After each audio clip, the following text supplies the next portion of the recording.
ഞാൻ ഇതുവരെ ഒരു ട്രേഡ് പോലും എടുത്തിട്ടില്ലെങ്കിൽ പോലും ഞാൻ ഒരു കാര്യം പറയുന്നത് കേട്ടിട്ടുണ്ട്. അതായത് ഉദാഹരണം ഇപ്പോൾ ഏതെങ്കിലും ഒരു മാർക്കറ്റ് എടുത്തിട്ട് അതിൻ്റെ കറണ്ട് മാർക്കറ്റ് പ്രൈസ് ഇപ്പോൾ ഒരു 100 രൂപയിലാന്ന് വിചാരിക്കുക. ഞാനത് ബൈ ഓർഡർ കൊടുത്തു, അതായത് ലോങ് പൊസിഷൻ എടുത്തു കഴിയുമ്പോൾ അത് 100 രൂപയിൽ പ്ലേസ് ആവാതെ 105-നും 110-ലേക്കാണ് ഓർഡർ പ്ലേസ് ആവുന്നത്. അതേപോലെ തന്നെ അപ്പോൾ ഷോർട്ട് സെല്ലി ആണെങ്കിലും അത് 95-നും 90-ലേക്കാണ് ഓർഡർ പ്ലേസ് ആവുന്നത്. ഇത് എന്തുകൊണ്ടാണ്?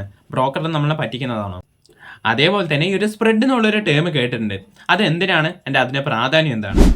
ഫോറക്സ് മാർക്കറ്റിനെ കുറിച്ച് പഠിക്കുന്ന സീരീസിന്റെ 5ാമത്തെ എപ്പിസോഡാണിത്. അപ്പോൾ ഈ ഒരു എപ്പിസോഡിൽ ഈ ഒരു ചോദ്യങ്ങൾക്കുള്ള എല്ലാ ഉത്തരങ്ങളും തന്നെ നമ്മൾ സിമ്പിളായിട്ട് തന്നെ പറഞ്ഞു തരുന്നതായിരിക്കും. ഓക്കെ, അപ്പോൾ ആദ്യം തന്നെ ഞാൻ നിങ്ങൾക്ക് 2 ടേംസ് പരിചയപ്പെടുത്തി തരാം: ask price and bid price. എനിക്കറിയാം തീർച്ചയായിട്ടും ഇത് നിങ്ങൾക്ക് കൂടുതൽ പേർക്കും അറിയുന്ന ഒരു കാര്യം തന്നെയായിരിക്കും. പക്ഷേ ഈ ഒരു ടോപ്പിക്ക് കവർ ചെയ്യാതെ എനിക്ക് ഒരിക്കലും തന്നെ മുന്നോട്ട് പോകാൻ വേണ്ടി സാധിക്കില്ലല്ലോ. ഓക്കെ, അപ്പോൾ കമ്മിങ് ബാക്ക്. അപ്പോൾ ഈ ഒരു ആസ്ക് പ്രൈസ് എന്താണ്, ബിഡ് പ്രൈസ് എന്താണെന്നുള്ളത് സിമ്പിളായിട്ട് മലയാളത്തിൽ പറഞ്ഞു തരികയാണെങ്കിൽ, ആസ്ക് പ്രൈസ് എന്നുള്ളത് നമുക്ക് ഏത് പൈസയ്ക്കാണ് ഒരു സംഭവം മേടിക്കാൻ വേണ്ടി സാധിക്കുന്നത് അതിനെയാണ് നമ്മൾ ആസ്ക് പ്രൈസ് എന്ന് പറയുന്നത്. അതേപോലെ തന്നെ നമുക്ക് ഏത് പൈസയ്ക്കാണ് ഒരു സംഭവം സെല് ചെയ്യാൻ വേണ്ടി സാധിക്കുന്നത്, ഷോർട്ട് സെല് ചെയ്യാൻ വേണ്ടി സാധിക്കുന്നത്, അതിനെയാണ് നമ്മൾ ബിഡ് പ്രൈസ് എന്ന് പറയുന്നത്. ഓക്കെ, അപ്പോൾ ഈ ഒരു ഇനി ഞാൻ പറയാൻ പോകുന്ന ഒരു ഇംഗ്ലീഷ് ഡെഫിനേഷനാണ്. ഇതാണ് നിങ്ങൾക്ക് ഇമ്പോർട്ടൻ്റ് ആയിട്ട് അറിയേണ്ടത്. ഓക്കെ, സംഭവം എന്താണെന്ന് വെച്ച് കഴിഞ്ഞാൽ, ask price is the price in which the broker willing to sell to us. Okay, അപ്പോൾ ask price is the price in which the broker willing to sell to us. അതേപോലെ തന്നെ bid price എന്താണെന്ന് വെച്ച് കഴിഞ്ഞാൽ, it is the price in which the broker willing to buy from us. സ്വാഭാവികമായിട്ടും ഇതിൽ പുതിയതായിട്ട് കുറച്ച് വന്നവർക്ക് ഈ ഒരു ഡെഫിനേഷൻ കുറച്ച് ഒരു കൺഫ്യൂസിങ് ആയിട്ട് തോന്നും, ഈ ഒരു ബ്രോക്കർ ബൈ സെൽ എന്നെല്ലാം കണ്ടപ്പോൾ, അല്ലേ? അപ്പോൾ ജസ്റ്റ് ഞാൻ സിമ്പിളായിട്ട് തന്നെ പറഞ്ഞുതരാം. ഓക്കെ, അതായത് ആസ്ക് പ്രൈസ് എന്ന് പറയുന്നത് നമ്മൾ ഏത് പൈസയ്ക്കാണോ മേടിക്കുന്നത് അതിനാണ് ആസ്ക് പ്രൈസ് എന്ന് പറയുന്നത്. അപ്പം നമ്മൾ മേടിക്കുന്നത് ആരിൽ നിന്നുമാണ്? ബ്രോക്കറിൽ നിന്നുമാണ്. അപ്പോൾ ബ്രോക്കർ ശരിക്കും അവിടെ നമ്മൾ മേടിക്കുമ്പോൾ ബ്രോക്കർ എന്താണ് ചെയ്യുന്നത്? സെല്ലാണ് ചെയ്യുന്നത്. ഓക്കെ, അതേ സിനാരിയോ തന്നെയാണ് ഈ ഒരു ബിഡ് പ്രൈസിലും. ഓക്കെ, ബിഡ് പ്രൈസ് എന്ന് പറയുന്നത് നമ്മൾ സെല്ല് ചെയ്യാണ്.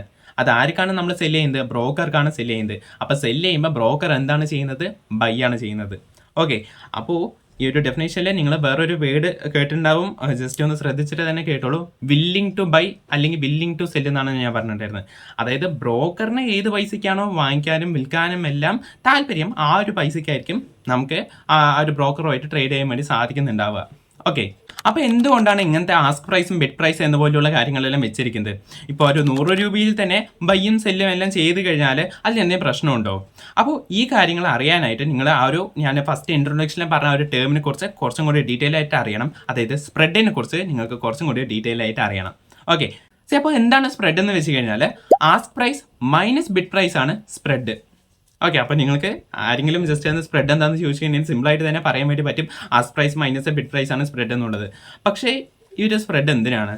അതിൽ ഇപ്പോൾ ask price minus bid price ചെയ്ത് കഴിഞ്ഞാൽ എന്തെങ്കിലും ഒരു വാല്യൂ കിട്ടും, അത് സ്പ്രെഡ് എന്നുള്ളത് നമുക്ക് മനസ്സിലാവുകയും ചെയ്യും. പക്ഷേ ആ ഒരു വാല്യൂ കണ്ടു കഴിഞ്ഞാൽ അത് എന്താണെന്നുള്ളതാണ് നമ്മൾ മനസ്സിലാക്കുക. ഓക്കെ, വേറൊരു കാര്യം നിങ്ങൾക്ക് പ്രധാനമായിട്ട് അറിയേണ്ടത്, നിങ്ങളിപ്പോൾ കുറേ അധികം ഈ ഒരു ബ്രോക്കറിൻ്റെ ആഡും കാര്യങ്ങളൊക്കെ കണ്ടിട്ടുണ്ടാവും. നോ ബ്രോക്കറേജ് ഫീ, ആ ഫീ ഇല്ല, ഈ ഫീ ഇല്ല എന്നുപോലെയുള്ള രീതിക്കെല്ലാം ഒരു ബ്രോക്കർ ആഡ് കൊടുക്കുന്നുണ്ടാവും. പിന്നെ എങ്ങനെയാണ് ഈ ഒരു ബ്രോക്കർ പൈസ ഉണ്ടാക്കുന്നത്? അതെ, അത് ബ്രോക്കർമാർ പൈസ ഉണ്ടാക്കുന്നത് ഈ ഒരു സ്പ്രെഡിലൂടെ തന്നെയാണ്. ഓക്കെ, പിന്നെ മറ്റൊരു സിനാരിയോ നോക്കുകയാണെങ്കിൽ നമ്മുടെ ലോസ് എന്നുള്ളത് ഒരു ബ്രോക്കറിൻ്റെ ലാഭം തന്നെയാണ്.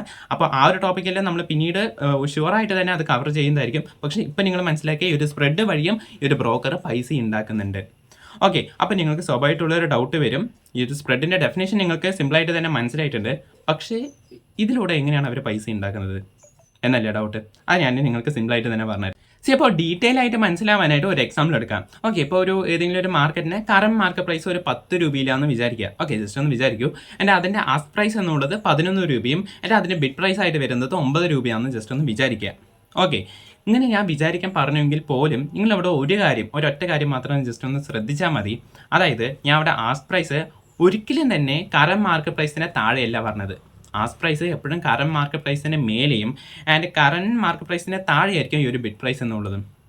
ഓക്കെ, അപ്പോൾ നിങ്ങളിവിടെ ജസ്റ്റ് ഒരു അൺഫെയർ ആയിട്ട് തോന്നുന്ന ഒരു കാര്യം എന്താണെന്ന് വെച്ച് കഴിഞ്ഞാൽ, ചിലവർ നോട്ടീസ് ചെയ്തിട്ടുണ്ടാവും. അതായത് നമ്മൾ എപ്പോഴായിരിക്കും ഒരു മാർക്കറ്റിലോട്ട് ബൈ ചെയ്യാൻ വേണ്ടി താല്പര്യപ്പെടുന്നുണ്ടാവുക? ആ ഒരു മാർക്കറ്റ് ഏറ്റവും താഴെ നിൽക്കുമ്പോഴാണ്. അത് താഴെ നിൽക്കുന്ന ആ ഒരു കറന്റ് മാർക്കറ്റ് പ്രൈസിൻ്റെ മേലെയായിട്ടാണ് നമുക്ക് ബൈ ചെയ്യാൻ വേണ്ടി സാധിക്കുന്നത്, അതായത് ആസ്ക് പ്രൈസ് ആയിട്ട് വരുന്നത്. അപ്പോൾ ഇത് നിങ്ങൾക്ക് ജസ്റ്റ് ഒരു അൺഫെയർ ആയിട്ട് തോന്നും. അതേ സമയത്ത് നമ്മൾ ഷോർട്ട് സെല്ല് ചെയ്യുമ്പോൾ ആ ഒരു ഓൾ ടൈം ഹൈയിൽ നിൽക്കുമ്പോഴായിരിക്കും നമ്മൾ സെല്ല് ചെയ്യാൻ വേണ്ടി നിൽക്കുന്നുണ്ടാവുക. പക്ഷേ ആ ഒരു കറന്റ് മാർക്കറ്റ് പ്രൈസിന്റെ താഴെയായിരിക്കും നമുക്ക് ഷോർട്ട് സെൽ ചെയ്യാൻ വേണ്ടി സാധിക്കുന്നുണ്ടാവുക. അപ്പോൾ നിങ്ങൾക്ക് ഇതൊരു അൺഫെയർ ആയിട്ട് തോന്നും, പക്ഷേ ഇതിലൂടെയാണ് ആ ഒരു ബ്രോക്കർ പൈസ ഉണ്ടാക്കുന്നത് എന്നുള്ളത് ഞാൻ ജസ്റ്റ് ഒരു എക്സാമ്പിൾ വഴി പറഞ്ഞു തരാം. ഓക്കെ, അപ്പോൾ ഇത് നമ്മളുടെ മാർക്കറ്റാണെന്ന് വിചാരിക്കുക. ഓക്കെ, അപ്പോൾ ഇതിൽ മിഡിലായിട്ട് വരുന്നത് 10 രൂപയാണ്, അതായത് കറന്റ് മാർക്കറ്റ് പ്രൈസ് ആണ്. ആൻഡ് ഇവിടെ മേലെയായിട്ട് വരുന്നത് ആസ്ക് പ്രൈസ് ആണ് നമ്മളുടെ, അതായത് 11 രൂപയാണ്. എൻ്റെ ഏറ്റവും താഴെയായിട്ട് വരുന്നത് ബിഡ് പ്രൈസ് ആണ്, അതായത് 9 രൂപയാണെന്ന് വിചാരിക്കുക. ഓക്കെ, അപ്പോൾ നമുക്ക് മേടിക്കാൻ വേണ്ടി സാധിക്കുന്നത് ഈ ഒരു 11 രൂപയായ ആസ്ക് പ്രൈസിലും എൻ്റെ സെല് ചെയ്യാൻ വേണ്ടി സാധിക്കുന്നത്, ഷോർട്ട് സെല് ചെയ്യാൻ വേണ്ടി സാധിക്കുന്നത് ഈ ഒരു 9 രൂപയിലായിരിക്കും, ബിഡ് പ്രൈസിലും ആയിരിക്കും. ഓക്കെ, ഇതാണ് നമ്മളുടെ മാർക്കറ്റ് എന്ന് പറയുന്നത്. എൻ്റെ അതേ സമയത്ത് ഇതൊരു ബ്രോക്കറിൻ്റെ മാർക്കറ്റാണെന്ന് ജസ്റ്റ് ഒന്ന് ഇമാജിൻ ചെയ്യാം. ഓക്കെ, അപ്പോൾ കറന്റ് മാർക്കറ്റ് പ്രൈസ് ആയിട്ട് വരുന്നത് 10 രൂപയാണ്. ഓക്കെ, ഇത് നമുക്ക് ഉള്ള പോലെ തന്നെയാണ്. പക്ഷേ ഇവിടെ ആസ്ക് പ്രൈസ് ആയിട്ട് വരുന്നത് 11 രൂപയാണെങ്കിൽ പോലും ഈ ഒരു ബ്രോക്കറിന്റെ സ്ഥാനത്ത് നമ്മൾ ജസ്റ്റ് ഒന്ന് ആലോചിച്ച് നോക്കുമ്പോൾ ബ്രോക്കർ ഈ ഒരു ആസ്ക് പ്രൈസ് എന്ന് പറയുന്നത് എന്താണ്, ആ ഒരു പൈസയ്ക്കാണ് നമുക്ക് സെല്ല് ചെയ്യുന്നത്. ഓക്കെ, അപ്പോൾ കറന്റ് മാർക്കറ്റ് പ്രൈസ് എന്നുള്ളത് 10 രൂപയാണ്. ഈ ഒരു ബ്രോക്കർ നമുക്ക് സെല്ല് ചെയ്യുന്നത് ഈ ഒരു 11 രൂപയ്ക്കാണ്. ആൻഡ് ബിഡ് പ്രൈസ്, അതായത് ബ്രോക്കർ നമ്മളിൽ നിന്ന് വാങ്ങിക്കുന്നത് 9 രൂപയ്ക്കാണ്. ഓക്കെ, അപ്പോൾ നിങ്ങൾ ഇപ്പോൾ തന്നെ ജസ്റ്റ് ഒന്ന് ആലോചിച്ചാൽ തന്നെ മനസ്സിലാവും, ബ്രോക്കർ മേടിക്കുന്നത് 9 രൂപയിലാണ്, എൻ്റെ ബ്രോക്കർ സെല്ല് ചെയ്യുന്നത് 11 രൂപയിലാണ്.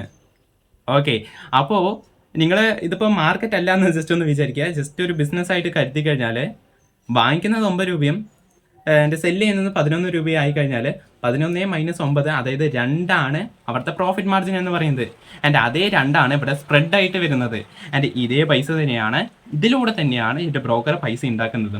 സോ അപ്പോൾ അതൊക്കെ അത്രയേ ഉള്ളൂ. നിങ്ങൾക്ക് എന്താണ് ഈ ഒരു ആസ്ക് പ്രൈസ്, എന്താണ് ബിഡ് പ്രൈസ്, എന്താണ് സ്പ്രെഡ്, ആൻഡ് സ്പ്രെഡിലൂടെ എങ്ങനെയാണ് ഈ ഒരു ബ്രോക്കർ പൈസ ഉണ്ടാക്കുന്നത് എന്ന് പോലെയുള്ള എല്ലാ കാര്യങ്ങളും നിങ്ങൾക്ക് സിമ്പിളായിട്ട് തന്നെ മനസ്സിലായിട്ടുണ്ട് എന്ന് ഞാൻ വിശ്വസിക്കുന്നു.